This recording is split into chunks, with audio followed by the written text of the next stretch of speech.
Today, we're discussing a problem that has lingered since the pandemic, and that is the unavailability of hardware. Now, Osama, this is a problem that you have tackled head on, and we're going to take this opportunity to learn from your experience.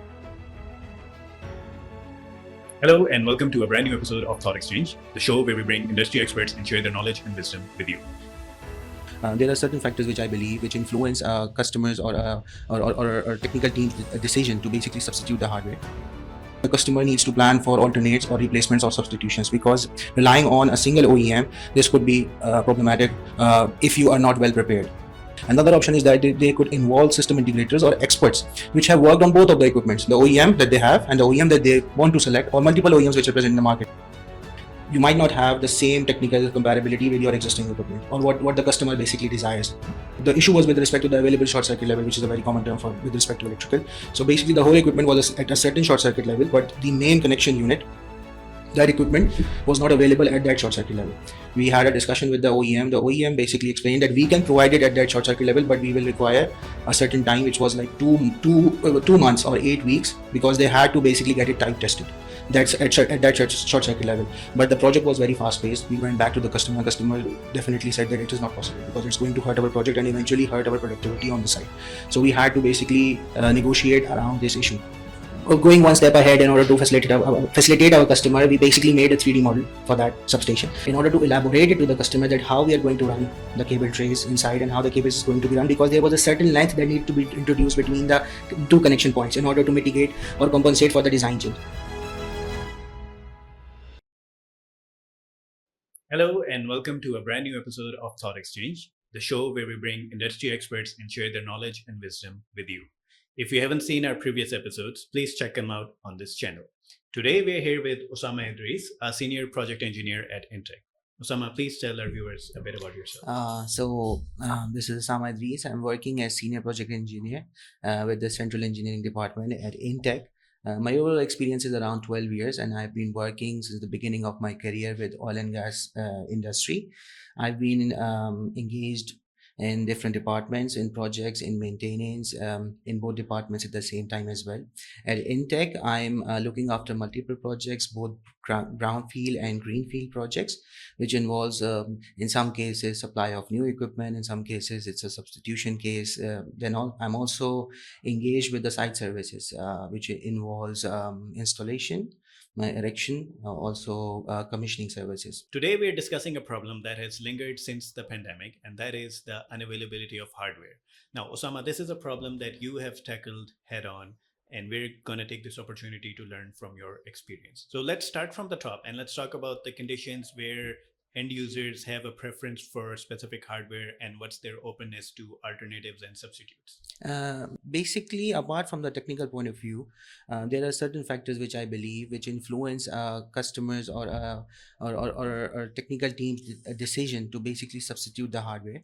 One of them is the overall knowledge that the team has, because there are certain customers which have certain preference to OEMs, and the installation base is quite diverse. So all the teams which are present over there, both the technical, both the maintenance and the operation, they are very well versed with that equipment. So of course the natural preference is to go towards that system. We have faced in certain projects that the customer has moved forward to substitute one product which with another for which they have a very diverse install base. Then other than this, there are certain other factors which involves the user's experience and also the reliability, because there are certain products which have a very high end features, but the operability of the equipment, it's a little bit more complex other than its counterpart. I think so the customers are very for the product which they have a diverse install base and they have more knowledge for, they would be very comfortable with working with that product or with that OEM and to get it substituted into their system.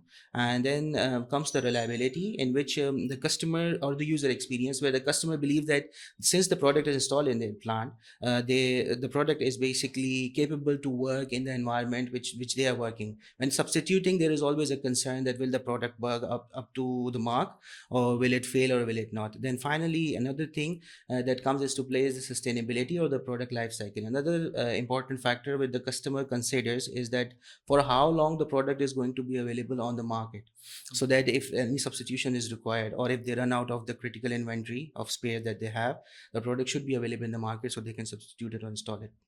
So, Osama, what challenges do project managers face when some OEM equipment is not available, and how do you mitigate that? Okay, it is a very normal thing that due to discontinuity or due to supply chain issues, any OEM equipment might not be available, especially in this post-pandemic era when there are so many supply chain issues present available in the market due to shortage of the chipsets and other issues involved with respect to logistics. So the managers, the biggest concern, or you can say it's like a major concern for any technical team or any manager, is that if any OEM equipment is unavailable and the equipment which is installed on the plant, it goes offline or it is malfunctioning, the plant could either be partially crippled or it could go complete towards a complete shutdown, which would eventually hit production loss and would result in something which is very undesirable for any team. No one So wants in order to mitigate it, there are certain things or certain plans which most of the customers have. One of them is that the customer needs to plan basically for an alternate product with the same OEM, but there is a very good possibility that they might have to compromise on some of the technical capabilities of that product. Either it could be on the higher end or it would be on the lower end as well with the same OEM.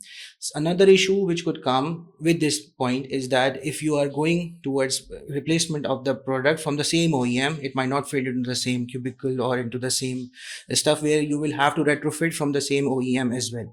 So this is number one. Number two is that the customer needs to plan for alternates or replacements or substitutions, because relying on a single OEM, this could be problematic if you are not well prepared for this. So in order to do this, they should have a substitution plan or for all their critical equipment in place, that if something happens and they do not have the product, then they should have a substitution plan in place. So in order to carry out, the customer can do it by themselves. Another option is that they could involve system integrators or experts which have worked on both of the equipments, the OEM that they have and the OEM that they want to select, or multiple OEMs which are present in the market. So they could give a better approach, or a customer could make a plan themselves at how to substitute their own product with another product. Linking to that, the customer what a customer also can do is basically keep critical inventory or critical spares as reserve with them, so that the criticality levels, all of the customers, based on whatever the equipment is, they have a criticality level. For some they keep 2 or 3 spares in inventory, for some they keep one, for some they keep none, which are very readily available in the market. Another thing which they need to do is to plan for the replenishment of the spares.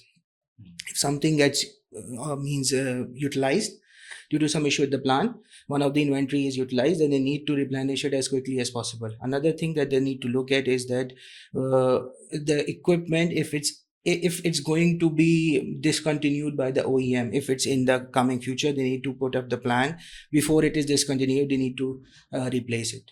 I think so. These are the things that they need to look at. So when you talk about substitution, that probably means there's going to be a lot of design considerations and implementation and other challenges. So what are the processes that you go through when you're considering a substitute? Yes, so in order to substitute one product with another product, one would be the design side, which is the technical parts. A good thing which is all around the world is that now the OEM products are basically standardized. So all the key technical parts you might find in all of the good OEM equipments at par, maybe on the higher side or on the lower side. This is number one. Now, other than this, there could be all the most probable issues, which is basically with the substitution, are with the you can say the execution aspect. From the execution aspect, this could be the weight, this could be the dimensions, this could be the installation footprint for the equipment, which could be different from the existing OEM equipment. So in order to cater for that, you will have to make changes on the site itself. So you will need to make some modifications to the infrastructure. Yes. What kind of modifications, and are there, and what kind of challenges do you face during? Generally, when you are going for substitution of product, these are the main concerns which you have. One is basically the dimensions and the weight. The other would be basically the logistics or the movement of the product inside. Normally, the equipment houses or the e-houses are designed in such a way that these are very crammed up spaces, and all of the space is utilized in order to keep it very compact, because it has to be installed in, for example, on an offshore platform or at some place which requires things to be very compact. So in order to do that, when these systems are designed, they are basically designed in a factory, so they are installed one by one. But in order to dismantle it, a plan needs to be in place that how the existing equipment needs to be removed and the new equipment needs to be put in place. For example, I was involved in a project in which we had to substitute one equipment with the other. The issue was that the platform where it was installed, it was around 6 meters high, and the equipment, it had a lot of weight. So we had to plan for this, that how to basically dismantle the existing equipment without damaging anything. Everything around it was operational. Means there are different systems other than the one that we had to work on. It was operational. So we made up a plan. We removed it, the existing system. We moved the new system inside, and we installed it. Another issue with the substitution, which is, I would come back again to the design side, is that sometimes you might not have the same technical comparability with your existing equipment or what the customer basically desires. For example, in one of my projects which I was working on, the whole equipment, the issue was with respect to the available short circuit level, which is a very common term for with respect to electrical. So basically the whole equipment was at a certain short circuit level, but the main connection unit, that equipment was not available at that short circuit level. We had a discussion with the OEM. The OEM basically explained that we can provide it at that short circuit level, but we will require a certain time, which was like 2 months or 8 weeks, because they had to basically get it type tested. That's at that short circuit level. But the project was very fast paced. We went back to the customer. Customer definitely said that it is not possible because it's going to hurt our project and eventually hurt our productivity on the site. So we had to basically negotiate around this issue. So in order to do that, we basically discuss with the vendor or the OEM, what next do you have available. So the OEM basically informed us that a lower short circuit level, or you can say an inferior specification product, which is readily available and it can be arranged within the timeline which is defined for the project. Then we went back to the customer with a design proposal. This is where the design changes. Sometimes you have to do the engineering reverse, that you encounter an issue and then you have to make changes to the design. So basically we made some design changes and incorporated some additional, you can say, equipment. Initial design was with the bus duct, and then we introduced cables inside the infrastructure, and we introduced the cables in order to mitigate for that design, compensate for that design change, so that the short circuit level at the equipment would be sufficient basically, or design compatible. So this is what we did.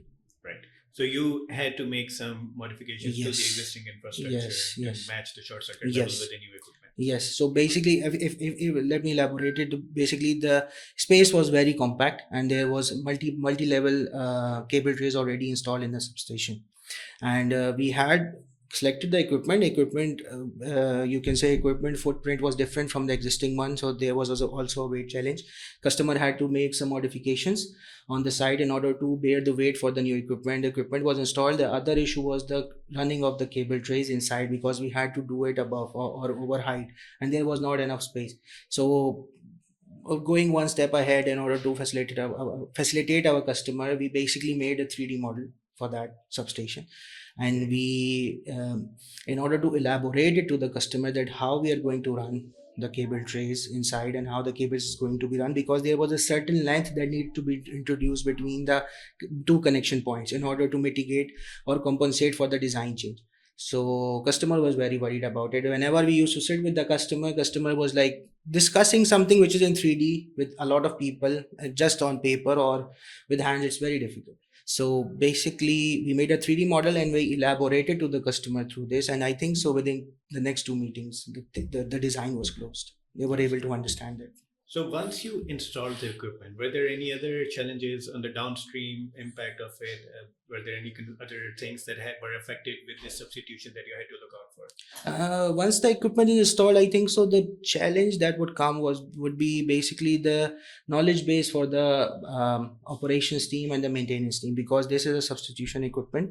Normally the equipment which was already installed, operation knew how to operate it, and also maintenance team knew how to troubleshoot it. But when you were substituting one OEM equipment with another for which you do not have already do not have an installation base, this is a major challenge that comes in place, for which customers usually do this. And we also recommended that they should integrate a training session for their people, in order for both operation and maintenance, in which OEM or system integrator could explain it to the customer that how to basically operate the equipment, and also how to perform troubleshooting if there is any issue in this. This is number one. Number two challenge that comes is basically in the inventory diversification, because if this is a new OEM and you do not have the same product installed, then you will have to procure certain spares, critical spares, 2-year spares, and some other ones that you need to keep inventory of and keep replenishing them time to time.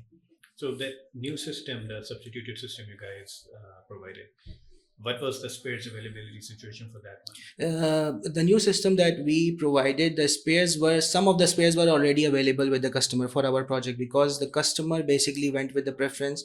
They had a diverse install base for the same equipment. So they had this equipment, the replacement one, in their other substations. So they had the inventory, but they also requested the same inventory to be provided for this e-house as well, because for this equipment as well, because normally there is like a methodology for all the customers that they have, that for certain number of equipment they should have certain number of spares. It could be different from one customer to the other.